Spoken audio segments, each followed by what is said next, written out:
ছাত্র জনতার গণ অভ্যুত্থানে গত ৫ আগস্ট দেশ থেকে পালিয়ে যান সাবেক স্বৈরাচার প্রধানমন্ত্রী শেখ হাসিনা। তবে দুর্নীতি সহ বিভিন্ন বিষয় নিয়ে কাতার ভিত্তিক সংবাদ মাধ্যম আল জাজিরার সঙ্গে কথা বলেছেন বাংলাদেশের অন্তর্বর্তীকালীন সরকারের প্রধান উপদেষ্টা doctor Mohammad Yunus.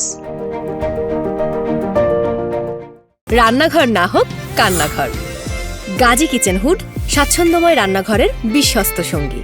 ২৭ April Mohammad Yunus real reform or just a new ruling class in Bangladesh শিরোনামে সাক্ষাৎকারটি আল জাজিরার ওয়েবসাইটে প্রকাশ করা হয়।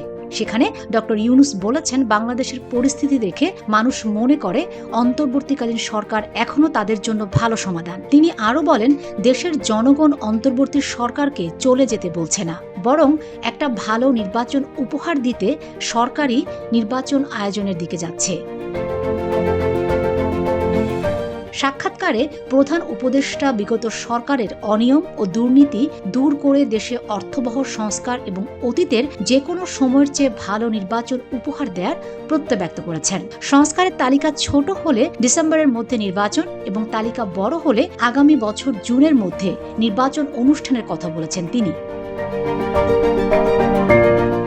নির্বাচনে আওয়ামী লীগকে অংশগ্রহণের অনুমতি দেওয়া হবে কি